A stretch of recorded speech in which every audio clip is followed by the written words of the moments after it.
자, 오늘은 아주 흥미로운 민주당의 권력 지형 변화에 대해서 이야기를 해봐야 될 것 같아요.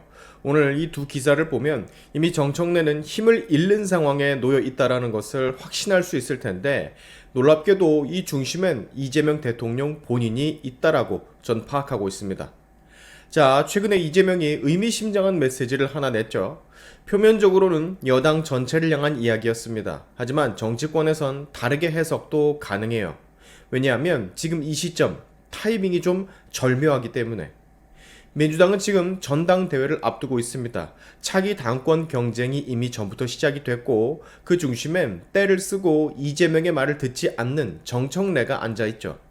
이 상황에서 이재명의 측근인 김민석이 또 당권을 노리는 와중 이재명은 이런 말을 시전해요. 여당은 더 많은 국민과 함께 가야 된다. 대결과 배제보다 대화와 소통이 중요하다. 포용과 개방은 필수다. 그리고 결정적으로 이런 표현까지 합니다. 현실이 없는 이상주의자는 해결책 없이 편가르기에 집중하는 무능한 선동가가 돼버린다. 네, 전 이 대목에서 상당히 놀랐습니다. 왜냐하면 지금 민주당 내부에서 정청래를 향한 비판의 맥락과 너무 닮아있기 때문이었어요. 1인 1표제, 즉 현실이 없는 이상주의적인 정책을 이재명 진영의 반대에도 불구하고 지금 밀어붙이려고 하는 정청래에게 딱 어울리는 말. 최근 민주당 내부를 보면 통합보다는 갈등, 포용보다는 대립, 조정보다는 충돌적인 이미지가 강해졌습니다. 왜냐하면 정청래 말과 행동이 달랐기 때문에. 늘 중심엔 정청래가 있었습니다.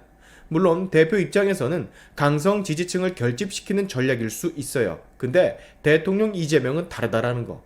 대통령은 여당의 대표가 아니잖아요. 국정을 운영해야 됩니다. 그러니 대통령 입장에선 강경한 목소리보다 여당에 국한될지라도 통합적인 메시지를 내야만 할 수밖에 없는 거예요. 눈에 가시도 치울 겸 겸사겸사. 그래서 정치권에선 이번 메시지를 두고 사실상 이재명이 민주당 정청래 체제를 향해서 우회적인 경고를 보낸 거 아니냐라는 해석이 지금 나오고 있습니다. 근데 지금 더 흥미로운 건 최근에 나온 여론조사의 결과예요. 민주당의 차기 당대표 적합도 조사 결과인데 김민석이 26.3%로 1위, 정청래가 17.4%로 2위, 그리고 놀랍게도 송영길이 12.7%로 3위. 결과만 놓고 보면 김민석의 압도적 승리입니다. 정청래와의 차이가 무려 9포인트 가까이 나요. 오차 범위를 넘어섰죠. 근데 여기서 여러분, 우리가 주목해야 될 점은 바로 3위를 차지한 송영길의 존재입니다. 송영길, 이 이름이 중요한 이유, 정치를 조금이라도 아시는 분들은 이 사람이 단순한 정치인이 아님을 알 거예요. 이재명의 정치 인생에서 어쩌면 가장 중요한 부분을 차지하고 있는 인물입니다. 과거 자신의 지역구였던 계양구 을까지 비워주며 이재명을 살렸던 인물이에요. 이재명이 사실상 정치적 생명을 이어갈 수 있게 해준, 국회에 입성할 수 있게 해준 은인과도 같은 인물. 원래는 비주류였지만 사실상 친명계의 원조급 인물이라고 지금은 볼 수가 있죠.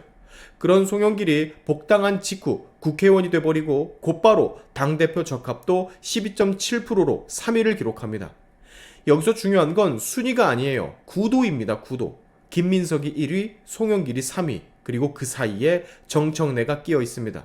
즉, 친명 성향으로 분류되는 인물들이 앞뒤로 정청래를 압박하는 모양새가 만들어진 거예요.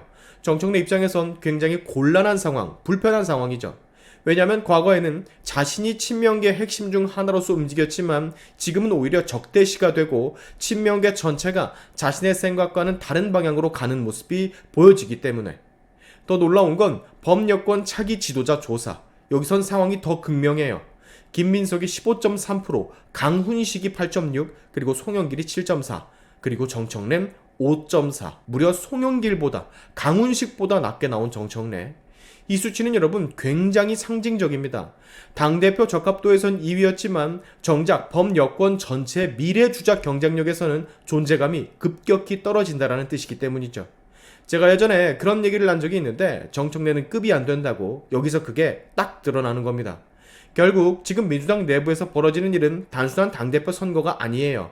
권력의 중심이 지금 어디로 흐르고 있냐라는 겁니다. 최근의 흐름만 놓고 보면 중심은 여전히 이재명입니다. 현직 대통령이니 뭐 당연한 얘기일 수 있는데 여당의 가장 강력한 권력으로 아직 이재명이 자리 잡고 있었어요. 그리고 그 이재명이 이렇게 말을 하죠. 현실을 봐라. 포용해라. 통합해라, 독선에 빠지지 마라, 편가르기 하지 마라. 자, 이 메시지들이 누구를 향한 것인지는 각자의 판단에 맡기겠습니다. 다만 한 가지는 분명해 보여요. 최근 민주당 내부 흐름, 정청래 입지가 굉장히 급속하게 줄어들고 있다는 거. 반면 김민석은 빠르게 부상하며 지지율 1위를 달리고 있고, 송영길은 복당을 하자마자 친명계로서 곧바로 존재감을 드러냅니다. 그리고 그 위엔 바로 이재명이 있죠. 결국 지금 민주당 당권 전쟁은 정청래가 누구와 싸우느냐가 문제가 아니라 이재명이 원하는 방향과 얼마나 다른 방향을 보느냐는 문제로 흘러가고 있는데, 그래서 제 결론은 정청래는 지금 힘을 매우 빠르게 잃어가고 있다는 거. 아주 반짝이던 시절을 아주 잠시만 누리게 생겼다는 거. 점점 힘의 추가 이재명계로 다시 기울어지는 걸 보면서 정청래 그리고 김어준은 무슨 생각을 할까? 그게 참 궁금해지네요. 오늘의 샤인티프 여기까지 하겠습니다. 감사합니다.